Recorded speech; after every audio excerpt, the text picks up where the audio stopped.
자, 이번 시간은 이제 마지막 파트인데, 여기 양액재배에 대해서 좀 해드릴게요. 양액재배. 양액재배라는 게 뭐냐면, 양액재배라도 하고 수경재배라도 하거든요. 이게 노지토양이 아니잖아요. 노지토양이 아니라 인공토양을 만든다든가, 인공토양을 든다 물로 이렇게 재배하는 방식 있잖아요.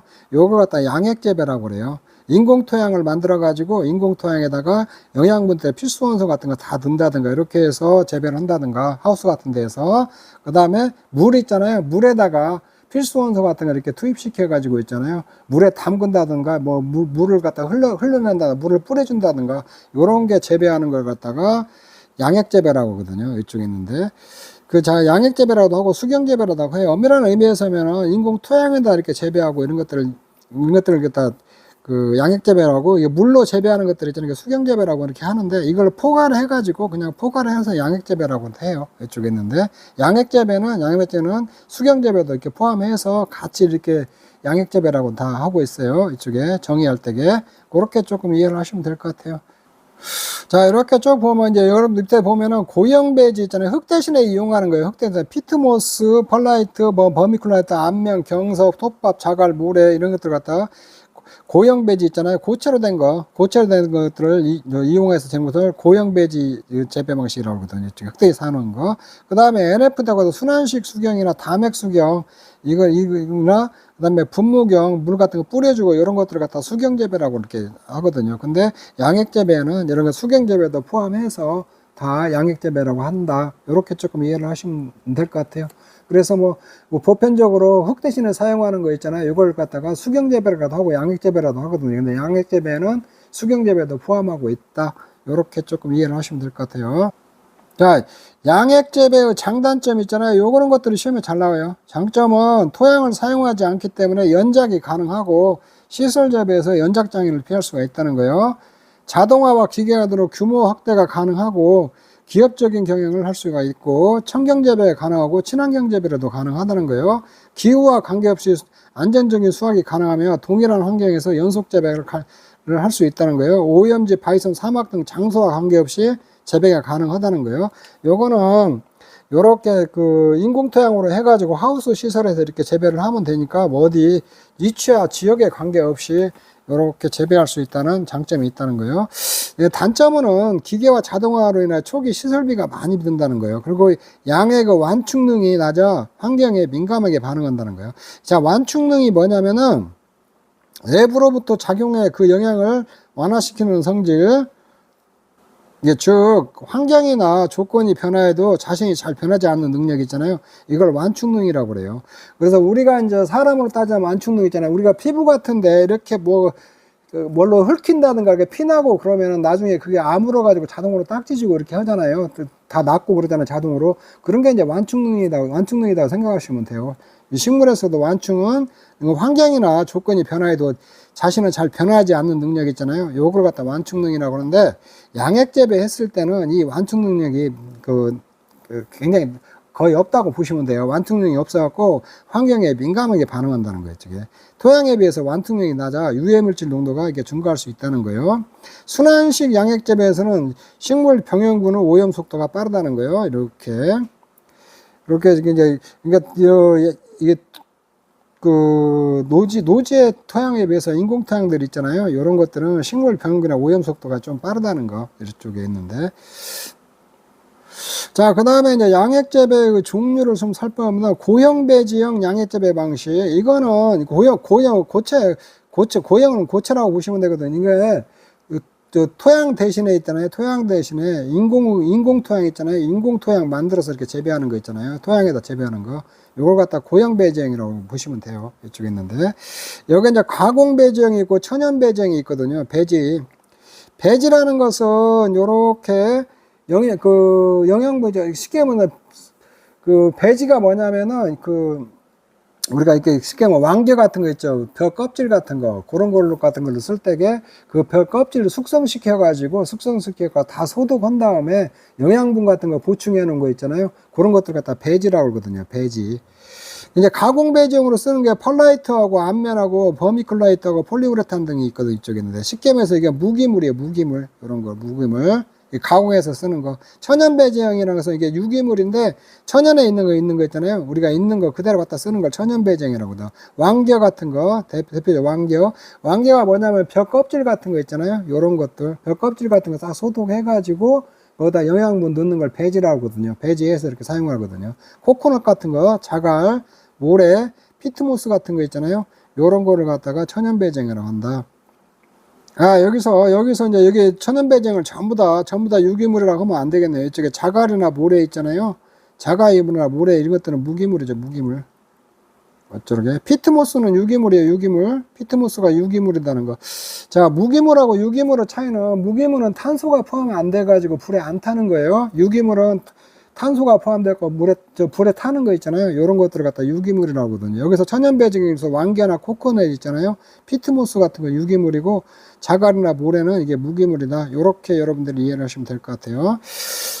자, 이 가공 배제형이라는 게 펄라이트경이라는 게 있는데, 펄라이트경이 뭐냐면 화산작용으로 생긴 진주화물 있잖아요. 850에서 1200도씨로 가열해가지고 팽창해서 만든 인공태양이거든요. 이거. 이거는 이제 수분이 빨리 빠져나가서 비료 집적이 거의 없으면 수분 피해와 염류장애 피해가 적다라는 거예요. 이게 펄라이트경은 이쪽에. 요거는 화산연의 진주화물 있잖아요. 850에서 1200도로 가열한 거다. 이렇게 좀 이해를 하시고, 수분 피해와 염류장애가 없다. 이렇게 이해하시면 되시고, 암면경은 높은 열에 잘 견디는 인조 강물성 섬유이거든요. 인조 강물성 섬유. 인조 강물성 섬유고, 암석을 1600도씨 이상으로 융합한 뒤 솜사탕 제조 방법과 비슷한 방법으로 원심 분리 장치로 섬유 상태로 성형하여 만든다는 거예요. 이쪽에 있는데, 요거는 가볍고 통기성 보수성이 좋고 과체류나 절야류 생산에 좀 이행된다는 거예요. 그래서 이 암면경이 뭐냐면은, 요렇게 성형했다는 거 뭐냐면 섬유 같은 거 있잖아요. 요렇게. 이쪽에 있는데, 요게 인조 강물성 섬유로 이렇게 만들어졌다는 거. 이게 섬유처럼 생긴 걸로. 요렇게. 그래가지고 요거는 별도로 이렇게 요 안에다가 있잖아요. 이렇게 이제 영양분들만 이렇게 넣어주면 돼요. 영양분 넣어줘. 그것다 바로 여기다가 작물을 이렇게 심으면 되거든요. 이쪽에. 요걸 갖다 암면이라고 그래요. 암면. 이렇게. 그 다음에, 이 펄라이트 같은 거, 요런 것들을 갖다 펄라이트 있잖아요. 요런 것들을 펄라이트라고 하고, 이쪽에. 그 다음에 이제 버미쿨라이트는 질석을 천도시로 구운 거 있잖아요. 천도시로 구운 걸 갖다 버미쿨라이트라고 하고, 그 다음에 훈탕경 있잖아요. 훈탕경. 속이 시설 투자비를 줄이기 위해서 왕겨를 태운 훈탄 있잖아요. 훈탄을 배지로 해서 이렇게 재배상을 만들고 작물과 적합한 양해를 구분해서 재배하는 방식이 있잖아요. 요걸 갖다 왕겨를 태운 훈탄을 사용하는 거 있잖아요. 요런 걸 갖다 훈탄경이라고 한다. 이쪽에. 배지는 아까 내가 했어요. 식물을 기르는데 필요한 영양소가 있는 고체나 또 액체를 갖다 배지라고 하는데, 요렇게 왕겨 같은 거 있잖아요. 이걸 싹 소독한 다음에 거기에다가 필수 원소들 있잖아요. 영양분 같은 걸 싹 넣어가지고 이렇게 만든 걸 갖다가 배지라고 그래요. 배지. 이쪽에. 그래서 이제 뭐 펄라이트경이나 이런 것들 있잖아요. 여기에다가 이렇게 다 해가지고 이런 거에다가 이 펄라이트경 같은 거 여기다가 양분 같은 거 다 넣어가지고 이렇게 만들어 놓은 거 있잖아요. 만들어 놓은 거 갖다가 우리가 배지라고 하거든요. 이쪽에 있는데. 배지는 그렇게 이해하시면 돼요. 자, 코코넛경은 코코넛 껍질 있잖아요. 껍질을 이용해서 가공해서 만든 배지로 보수력과 보비력이 높으나 물과 전류 염분이 잘 빠져나가지 않는 단점이 있다는 거예요. 물과 잔류 염분이 잘 안 빠져나간다는 코코넛 같다. 피트모스라는 것은 수생식물이나 습지식물의 잔재가 연못 등에 퇴적돼 나온 흑갈색의 단립수 토양으로 일반적으로 보수력과 통기성이 좀 뛰어나다는 거 이쪽에 있는데, 피트모스는 이제 여기 유기물이라고 그랬어요. 유기물 이런 거 이쪽에. 버미쿨라이트나 암면거 같은 거 있잖아요. 펄라이트 같은 게 다 이게 무기물이에요. 다 무기물. 이렇게 훈탕경이나 코코넛 같은 경우 있잖아요. 요거는 다 이게 유기물이죠. 유기물. 이렇게. 우리가 이게 피트모스라는 게 우리 연못 같은 데 가면 이렇게 시커먼 이렇게 흙 같은 데 이렇게 나와 있는 거 있잖아요. 그런 걸 말하는 거예요. 이쪽에 있는데. 자, 요거는 뭐 내용을 이게 구체적으로 알 필요는 없고, 이렇게 가공 배제형이 뭐고 천연 배제형이 뭐라는 거 있잖아요. 요 정도로 좀 알아 놓으시고, 이 피트모스 같은 것은 유기물이라는 거, 요런 것 좀 알아 놓으시면 될 것 같아요. 이쪽에. 이게 여기서 유기물과 무기물 있잖아요. 요런 거. 그 구분하는 거 시험에 나올 수가 있거든요. 이게 이러면 왕겨나 코코넛 있잖아요. 피트모스는 유기물이다. 이게 자갈이나 모래는 게 무기물이에요. 무기물. 그러나 펄라이트, 암면, 퍼클라이트, 폴리그레탄 있잖아요. 이런 것들은 다 무기물이다. 이렇게 조금 이해를 하시고 이 내용은 이렇게 여러분들이 한 번씩 이렇게 쭉 봐두시면 될 것 같아요. 있는데 그 다음에 이제 액상배지형 양액재배란 뭐냐면 액상 물에다가 있잖아요. 물에다가 영양분 넣어가지고 있잖아요. 이렇게 재배하는 거 있잖아요. 요걸 갖다 액상배지경이라고 그래요. 액상배지경. 이쪽에. 액상배지경의 종류에는 이렇게 해서 이렇게 담액 수경 방식이 있고, 이렇게 담액 수경 방식이 있고, 이쪽에 있는데 순환 수경 방식이 있고, 이쪽에 이런 것들이 있거든요. 이쪽에 있는데. 그래서 요거에 시험에 잘 나와요. 담액 수경 방식이냐, 순환식 수경 방식이냐. 담액 수경 방식이나 말 그대로 담액. 물에 담가서 키운다는 거예요. 요렇게 물을 있잖아요. 여기다가 이렇게 담궈버리는 거예요. 뿌리를 다 담궈가지고 키우는 거 있잖아요. 이걸 담액 수경이라고 하거든요. DFT, 영어로도 알아놓으세요. DFT, 담액 수경 방식. 자, 여기는 이제 문제가 뭐냐면, 이게 공기 펌프 같은 거 갖고 산소를 공급해 줘야 돼요. 산소 공급을 해줘야 되거든요. 물이 산소가 없으니까 담액 수경 방식은 산소를 공급해 줘야 된다는 거. 산소 공급하는 장치가 필요해요. 이쪽에는 이게 담액 수경 방식이고, 그 다음에 순환식 수경 방식은 이게 방막 수경이라고도 하는데, 이제 뭐냐면 순환식 수경 방식은 여기다 이제 물에다가 있잖아요. 물에다가 영양분 같은 거 다 넣어가지고 하는 거, 이걸 배지라고 그래요. 배지. 물에다 이렇게 영양분 같은 거 다 넣어갖고 만드는 걸 배지라고 하는데, 요쪽에 있는 거 있잖아요. 이 물을 이렇게 보내가지고, 여기 뿌리만 이렇게 여기에 뿌리 있잖아요. 뿌리가 있으면 뿌리로 이렇게 닿게 그런 물을 이렇게 흘러보내는 거예요. 흘려보내서 내려오고, 이렇게 하는 건 순환식 수경 방식이라고 하거든요. 물속에다 담가버리는 것을 담액 수경 방식이라고 하고, 물속에 담그지 않고 뿌리를 이렇게 밑에다 딱 닿게 해놓고, 물을 이렇게 흘러보내갖고, 뿌리 쪽으로 물이 이렇게 흘러가게끔 하는 거 있잖아요. 이걸 갖다가 순환식 수경 방식이라고, 방막 수경이라도 하고, NFT라고도 한다. 이렇게 순환식 수경, 영어로도 나오니까 요런 것들 시험에 나오니까 이거 영어로도 알아놓으세요. 순환식 수경 방식 NFT고, 이거 방막 수경이라고도 해요.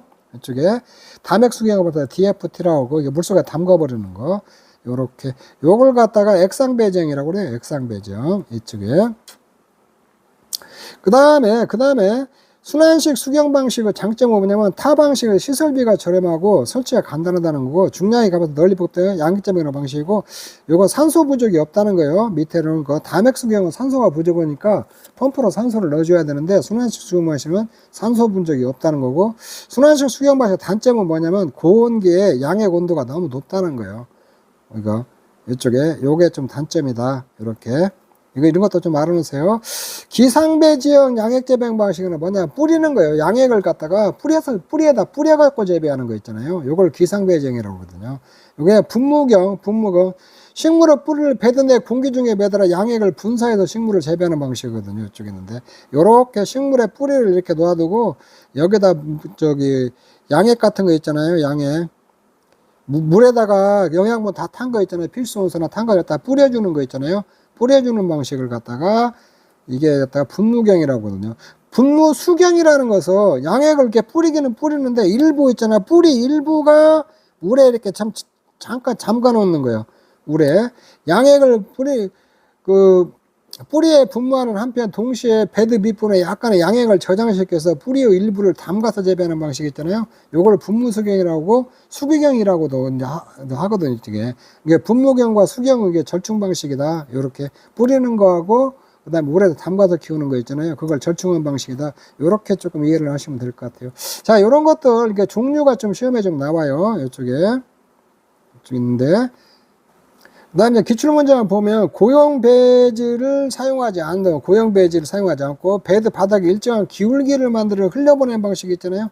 이거 고형 배지가 아니라 물로 산다는 거예요. 이거는 자, 뿌리를 일부 공중에 노출하고 나머지 양액에 닿게 하게 재배하는 것이다. 물을 바닥에 일정한 기울기마다 양액을 흘려보내는 방식이 있잖아요. 이걸 방막수경이라고 하죠. 방막수경.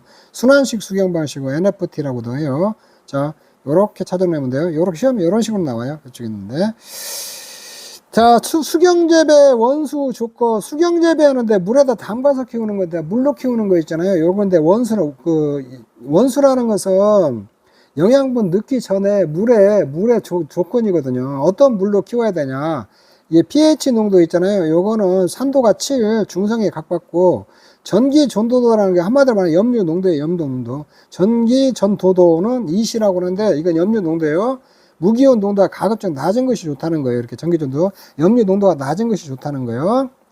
해안 온천 지역에서는 중산탄 함량이 높아 급격한 pH 상승이 우려되는 질산 인산을 중화시켜 사용하며 중탄산은 약 50 ppm 이하가 적정 기준으로 보고 있다는 거예요. 나트륨은 5에서 20 ppm, 염소는 5에서 25 ppm, 철분 함량이 적은 물이 좋다는 거예요. 이쪽에 있는데.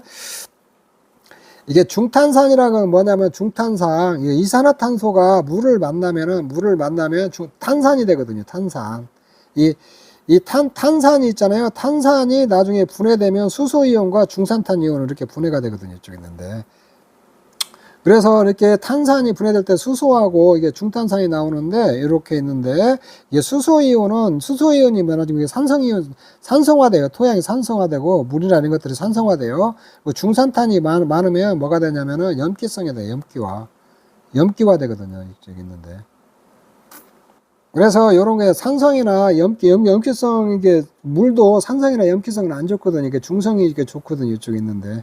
그래서 이게 중탄산 같은 거 있잖아요. 중산탄 같은 것은 pH 상승이 우려되니까 질산 인산을 중화시켜서 좀 사용하라는 거예요. 그리고 중탄산은 약 50 ppm 이하가 적정 기준이라는 거예요. 이쪽에. 그래서 해안이나 온천 지역의 물 있잖아요. 이런 것들은 조금 그렇게 좋은 물은 아니다라는 원수로서 그게 좀 양액 재배하는 데 있잖아요. 수경 재배하는 데서 좋은 물은 아니라는 거예요. 이쪽에 있는데 그렇게 조금 이해를 하시면 될 것 같아요.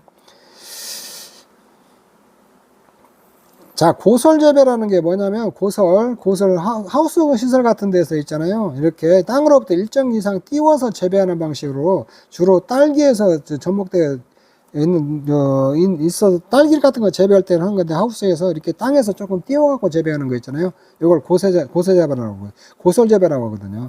지면과 접촉이 없기 때문에 흙으로부터 유발되는 바이러스 유입이 적고 고설재배는 과실의 청결성을 유지할 수 있으면서 작물 관리에 응하여 노동력 절감효과도 기대할 수 있다는 거예요.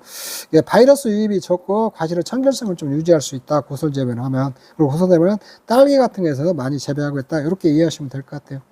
그 다음에 식물 공장이라는 것은 이렇게 있잖아. 빛, 온도, 공기, 습도, 양분 있잖아요. 이런 것들을 싹 조절해서 재배하는 걸 식물 공장이라고 그래요. 이쪽에. 그러니까 하우스하고 다른 게 뭐냐면 하우스는 자연 빛을 받잖아요. 이렇게. 근데 이거는 LED 조명 같은 걸 해서 빛도 싹 조정해서 키우는 것 같다가 식물 공장이라고 그러거든요. 이쪽에 있는데. 그래서 지금 식물 공장 같은 데 많이 시도를 하고 있어요. 이쪽에 있는데. 이쪽에. 근데 이제 식물 공장이 좀 문제가 뭐냐면 생산 비용이 있잖아요.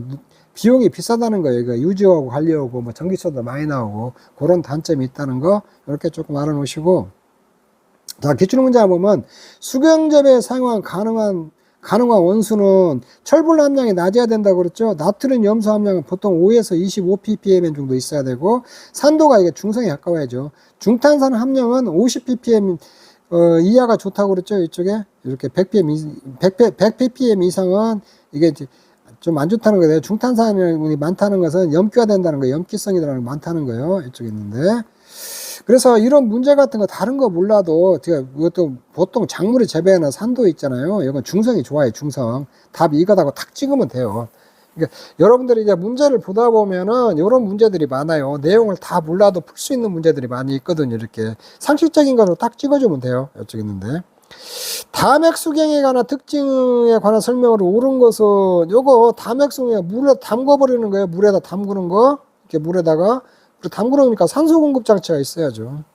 베드 바닥 일정한 구배를 형성해 양액이 흐르게 하였다. 이게 순환식 수경 방식이죠. 이거 이쪽에 방막 수경. 배지로 이제 플라이트와 앞면을 사겠다. 이게 고형 배정이고 이건 고형 배정이고 베드 높이를 숫자에 작업 효율을 높일 수 있는 고설재배 같은 걸 말하는 거죠. 이쪽에 있는데. 다음은 토양재배에 비해 무토양재배 시 장점이 아니고 인공토양이에요. 인공토양. 배지 완충능이 낮다고 그랬죠. 이렇게 완충능이 이게 높은 게 아니라 낮아요. 연작 재배가 가능하고 자동화 용이하다, 청경 재배가 가능하다. 자, 이렇게 딱 보면 여러분들은 상식적인 거예요. 이렇게 딱 보면은. 이렇게 조금 이상한 것 같잖아요. 모르면은 좀 이상한 것 같아 딱 찍어주면 돼요. 눈에 띄는 거. 자, 문제 4번 이렇게 보면 양액 재배 배들을 허리까지 높이까지 설치하고 딸기 등에 재배한다. 이게 고설 재배, 고설배. 이렇게 하고, 그 다음에 자, 그다음 배드 바닥에 일정 그 기울 걸고 얇은 막의 양액이 흘러 순환하도록 한다. 작물의 뿌리 일부에 닦아야 재배하는 방식은 NFT 순환식 수경 방식이죠. 방막 수경이라 그래가지고 요거 NFT예요. 이것도 시험에 한 2번 나온 거예요. 이런 것들이. 다음 재배 방식은 절화장 및 재배방에 많이 이용되고 벤치를 높이고 줄기를 휘거나 꺾어서 재배한다. 광투를 빼 광합성 효율을 높이는 것이다. 요거는 아층 재배라고 하는데 아층 재배 한번 보시죠. 설명해 드릴게요. 여기서 네트 재배라는 거는 키가 큰 화해로 재배되지 화해가 쓰러지는 걸 방지하기 망을 씌워서 재배하는 거 네트. 우리가 배드민턴 같은 거 칠 때 네트라고 했잖아요. 네트가 있으니까 망을 씌워서 기르는 방법이에요. 암막 재배라는 것은 암막이라서 빛이 들어온 것을 막고 알을 어둡게 검은 막을 쳐서 재배하는 방식 있잖아요. 이걸 암막 재배라고 그래요. 이쪽에 아층 재배라는 게 뭐냐면 아층 장미 같은 거 있잖아요. 장미 가지에 새로운 가지가 올라오는 걸 절단한 장미 가지에서 새롭게 올라오는 가지들을 수세 유지 차원에서 수세 너무나 크게 막 자라고 이런 것들을 갖다 수세라고 하는데 나무 장미가 이렇게 크게 자라는 거, 이걸 수세라고 그래요. 옆으로 굽혀서 키우는 걸 갖다가 아층 재배라고 그래. 아층 재배. 이렇게 장미 같은 게 옆으로 굽혀서 이렇게 수세 조절을 위해서 옆으로 굽혀서 키우는 거 있잖아요. 이런 걸 아층 재배라고 그래요. 이제 가지를 옆으로 이렇게 구부리는 거 있잖아요. 이걸 절곡 기술이라고도 해요. 이쪽 있는데. 그리고 아층 재배는 최근 대규모 장미 재배 온실에서 일반적으로 수행하고 있는 방식 있잖아요. 요거를 갖다 아층 재배라고 한다. 요거는 농산물 품질 관리사 시험에 나왔던 문제니까 이게 나올 수도 있으니까 이런 것들도 조금 이렇게 어려운 건 아니니까 한번 읽고 이렇게 조금 이해만 좀 해놓으시면 될 것 같아요.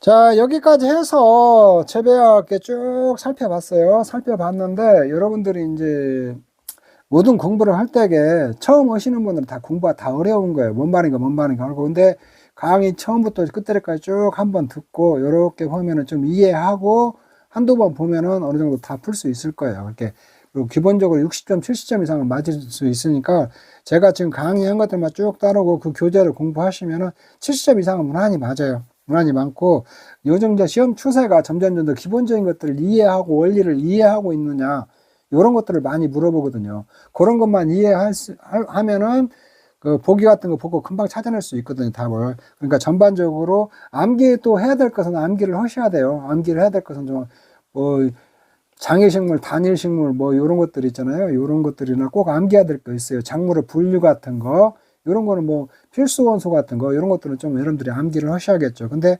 전반적으로 작물이 살아가는 원리나 이런 것들 있잖아요. 이런 것들을 이해하면은 쉽게 답을 찾아낼 수 있는 문제들이 많거든요. 그리고 기출문제도 이렇게 좀 잘 풀어보시고 내용 이해하면은 어느 정도 60점 이상, 70점 이상은 충분히 맞으니까 걱정하지 마시고 그렇게 공부하시면 될 것 같아요. 네, 여러분 수고하셨습니다. 이것으로 재배학 및 원예작물학 강의도 모두 마치도록 하겠습니다. 예, 여러분 수고하셨습니다.